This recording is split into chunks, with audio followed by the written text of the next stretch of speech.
시간도 말씀을 나눕니다. 성령님 동행하시고 전하는 자 듣는 자 모두가 두렵고 떨림으로 주님의 말씀 앞에 서게 하시며 또한 성령께서 조명하시고 가르쳐 주시고 역사하심으로 말미암아 우리 모두가 아멘으로 화답하며 또한 순종하며 주님 안에 참된 복을 누리는 당신의 사랑하는 자들 되게 하여 주시옵소서. 감사드리며 예수님 이름으로 기도합니다. 아멘. 지존자의 은밀한 곳에 거하는 자. 오늘 성가대 찬양이 말씀과 성가대 찬양이 연결되기가 생각보다 쉽지 않습니다. 생각보다. 근데 오늘은 성가대 찬양 가사만 기억하셔도 될 것 같아요. 제가 이만 하사나해도 될 것 같습니다. 그 정도로 너무 좋은 찬양을 찬송가에 있는 그 찬양을 잘 또 이렇게 또 편곡하셔갖고 해주셨는데 너무 감사드립니다. 하나님과 하나님의 백성들, 즉 우리, 하나님과 우리는 어떠한 관계입니까? 예, 하나님의 백성들은 당연히 하나님의 또한 자녀가 됩니다. 영접하는 자, 곧 그 이름을 믿는 자들에게는 하나님의 자녀가 되는 권세를 주셨으니 자녀는요 아버지가 누구인지를 압니다. 내가 누구의 아들인지 누구의 딸인지를 정확하게 인지하고 있습니다. 그리고 자연스럽게 나를 보호하는 아버지의 품으로 나를 품어주시는 아버지의 품에 안기게 되는 것입니다. 우리의 아버지, 다시 한 번이죠. 우리의 아버지가 누구셔요? 하나님이십니다. 여호와 하나님. 그럼 여호와 하나님은 어떤 분이십니까? 우리 오늘 본 본문 1절 10편 91편 1절에서 이렇게 기록되는데 지존자 또한 전능자로서 표현됩니다. 지존자의 히브리어 엘요는 가장 높은, 영어 성경에서 보니까 most high로서 표현됩니다. 굉장히 정확한 표현으로 생각됩니다. 가장 높은, 최고로 높은 그 위에는요 아무도 없습니다.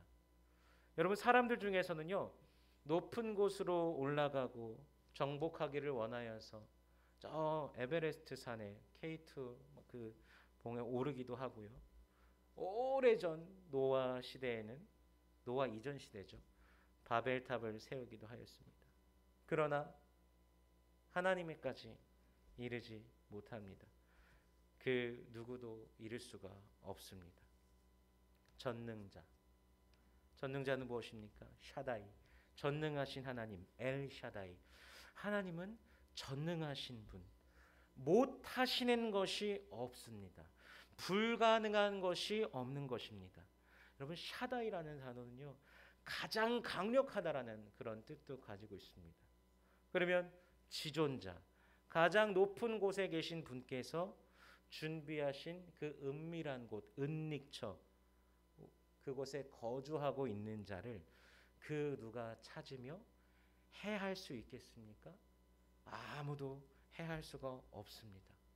전능자, 가장 강력하고 능하신 분의 그늘 아래에서 살고 있는 자에게 누가 그 손을 뻗쳐서 해할 수가 있습니까? 아무도 없습니다. 여러분 시편 91편은요 90편에 이은 모세의 기도로서 하나님의 백성들이 대대로 두려움과 불안의 상황을 극복하게 하는 그런 시편입니다. 사실 요즘과 같은 불안함이 넘쳐나는 시대에서 특별히 우리에게 던져주는 메시지가 많은 시편입니다. 저는 뭐 거의 매일같이 한국에서 있으신 분들이 메시지를 보내옵니다. 미국에 코로나가 엄청 번지고 있대. 너 어떡하냐? 저는 반응 그렇습니다. 뭐 어쩌라고. 매일 그렇게 친구들이나 또 집에서도 뭐 그렇게 연락이 와요. 한국에서 뉴스에서 그렇게 나오니까요. 뭐 어쩌라고. 그렇게 반응할 수밖에 없습니다. 사실 불안함이 그만큼 많다는 거겠죠. 뭐 한국이든 어느 나라든 모든 세계가 하루에도 뭐 수천 명씩 그렇게 코로나가 번져가고 미얀마 같은 경우에는 또 정권이 국민들 향하여서 아무렇지도 않게 지금 그 총 대포를 발포하면서 그 사람들을 지금 짓밟고 있는 그런 어지러운 세대를 살아가고 있는 이때, 그런 때 전해주는 메시지가 아닌가 싶습니다. 특별히 3절에서 성경을 갖고 계시면 보면서 봤으면 좋겠습니다. 3절에서 심한 전염병에서 건지실 것이미로다. 6절에 보니까요, 어두울 때 퍼지는 전염병과 밝을 때 닥쳐오는 재앙을 두려워하지 아니하리로다.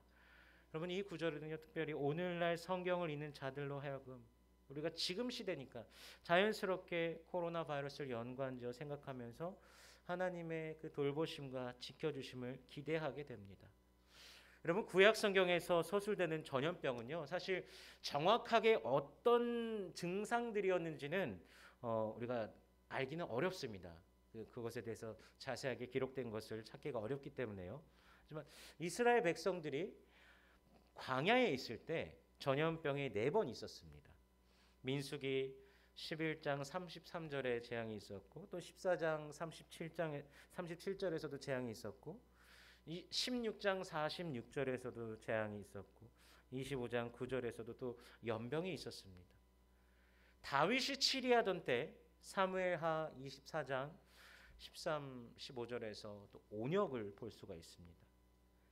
예레미야 선지자와 에스겔 선지자는 이러한 전염병을 칼과 기근과 함께 백성의 불순종에 대한 하나님의 형벌로서 기록을 하고 있습니다. 하나님께서는 자신의 백성, 자신의 자녀들, 그의 백성을 심판하시는데 전염병을 사용하시기도 하시고요. 열왕기하 19장 그리고 이사야 37장에 보면은 히스기야 시대에 하나님께서 아수르 군을 치신 것도 갑작스런 연병으로 그렇게 쓰러진 것으로 여겨집니다. 사사 시대에 블레셋이 언약궤를 빼앗았을 때 그들 땅에 독종이 퍼져 블레셋 사람들이 죽어간 기록도 있습니다. 즉 모두가 하나님의 심판 앞에 아무 힘도 쓰지 못하는 힘도 없는, 능도 없는 그런 존재입니다. 그런데 이 전염병을 바라보는 오늘의 시편 기자 모세는요, 새로운 시각으로서 이제 바라보는 것입니다. 광야에서의 불순종과 하나님을 향한 배역 속에서 전염병을 경험하였지만 그 쓰라린 경험으로서의 전염병이 이제는 아닙니다. 그 모든 전염병, 죽음의 사자와 같이 한밤중에 임하는 전염병이 한낮에 눈앞에서 수많은 사람들이 죽어가는 재앙이 이제 자신의 것이 아니라고 선포하는 겁니다. 재앙으로 1000명이 왼쪽에서 엎드러지고 오른쪽에서는 10,000명이 엎드러질지라도 이 재앙이 이제 자신에게 다가오지 못할 것이라고 선포하는 것입니다. 왜 그렇습니까? 이제로부터 모든 전염병과 재앙은 악인의 것이라고 그렇게 선포하는 것입니다. 그럼 악인은 누구입니까? 하나님 앞에 범죄한 자들, 하나님의 말씀을 거역하는 자들입니다. 모세는 보았습니다. 하나님의 백성이라고 칭하는 자들이던 칭하는 자들이 아니던 하나님을 거역하는 자들은 그 재앙 가운데 빠지게 되는 것입니다. 하지만 빠졌을지라도 그러나 하나님을 주님으로 고백하면서 하나님의 것이다라고 고백하며 그 말씀과 뜻을 따르는 자들을 지키시는 하나님을 그가 경험하였습니다.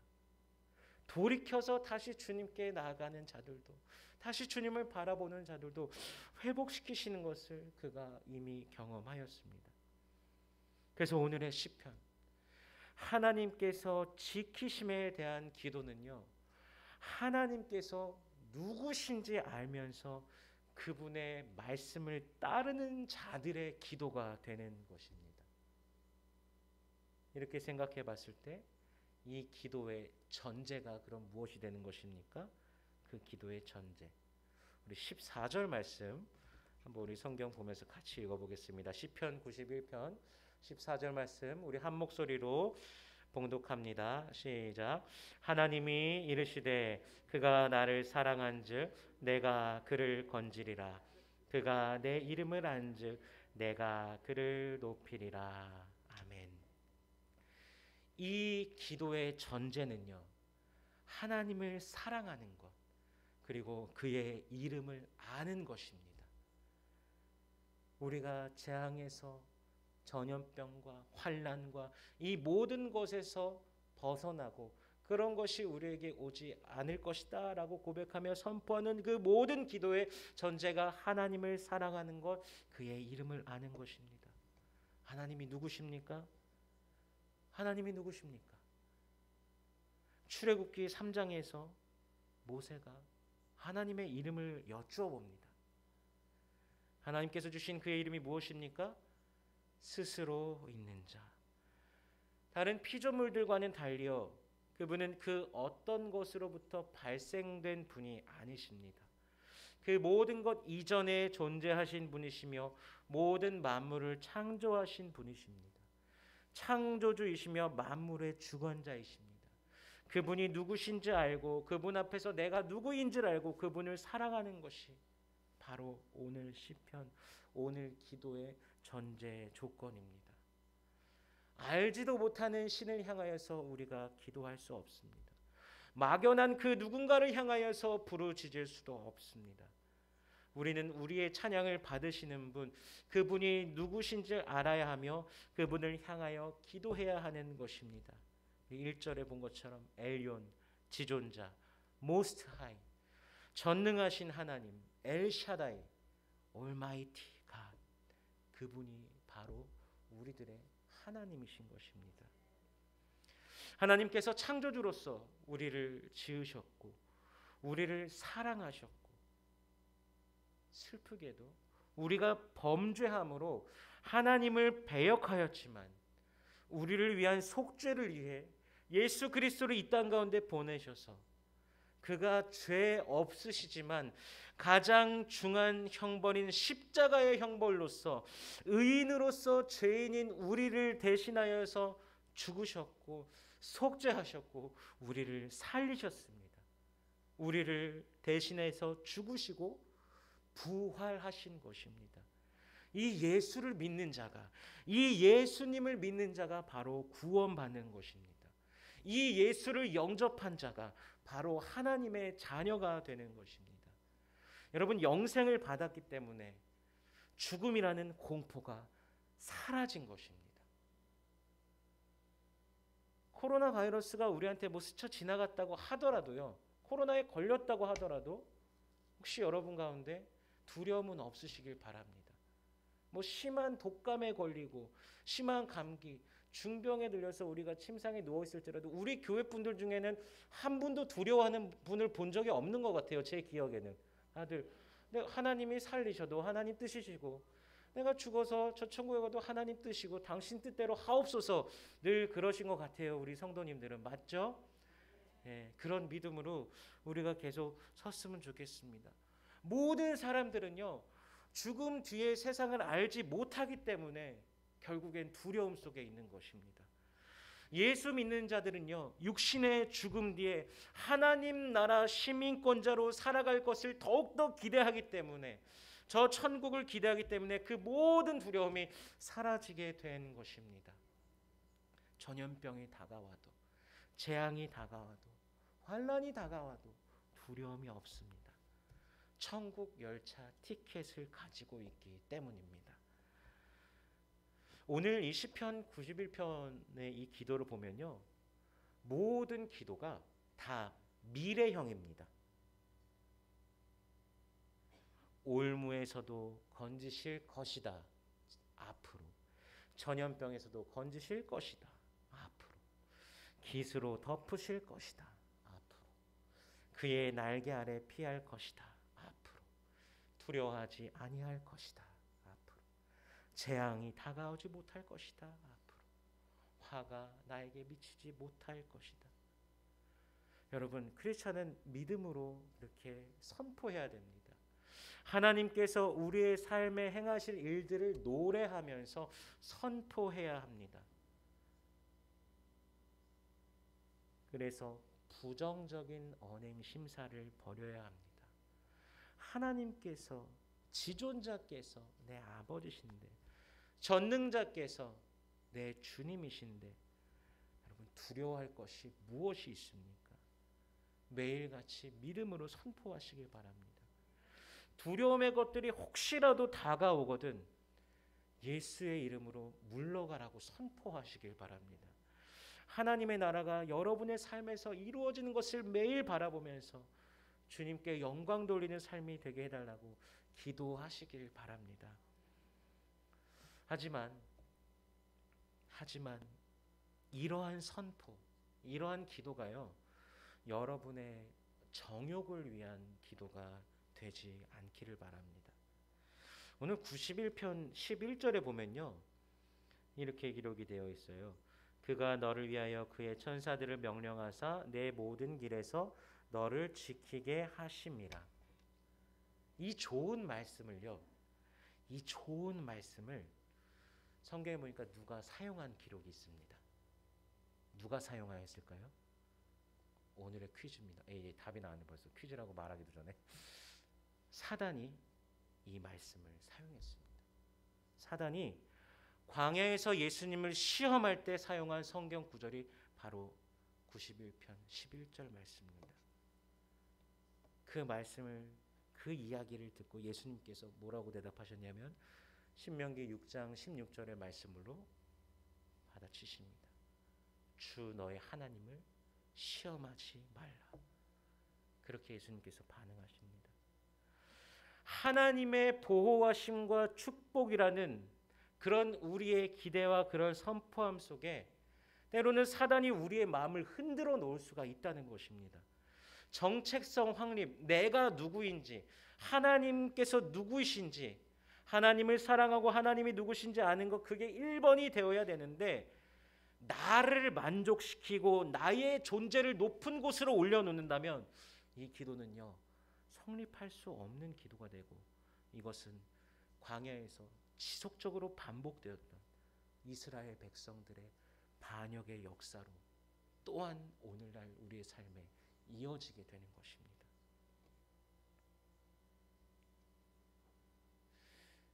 저희 집은 학교 바로 앞에 있습니다. 저희 아파트가 학교 바로 앞에 있어서 저희 아들이 학교에 이제 걸어갔다가 걸어서 옵니다. 지난 수요일에는 갑자기 비가 엄청나게 오더라고요. 갑자기요. 하필이면 애들이 집에 오는 그 시간에. 그래서 황급히 우산을 들고서 이제 아이를 데리러 갔습니다. 이렇게 말하니까 뭐 엄청 애 사랑해갖고 막 혼자 데리러 왔다 갔다 하는 사람처럼 보여지네요. 이렇게 말하니까 어쩌다가 가는데, 어쨌든 우산을 들고 이제 아이를 데리러 갔는데 비가 정말 많이 왔는데 의외로 부모님들이 별로 안 오셨어요. 되게 사실은 그래서 좀 놀랐는데, 뭐 부모님들이 보통 차를 타고 이제 오셨더라고요. 차를 타고 앞에다가 주차해 놓고서 이제 애들이 오면은 태워서 가려고 하는 것 같아요.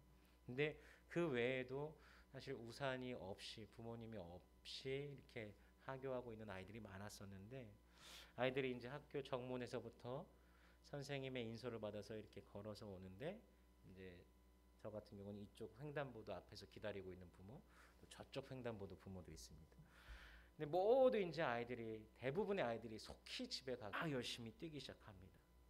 제가 이제 우산 이렇게 들고 있으니까 애들이 막 그렇게 뛰어가는데 사무엘이 막 웃으면서 아빠 하고 제가 들고 있는 우산 밑으로 딱 들어오더라고요.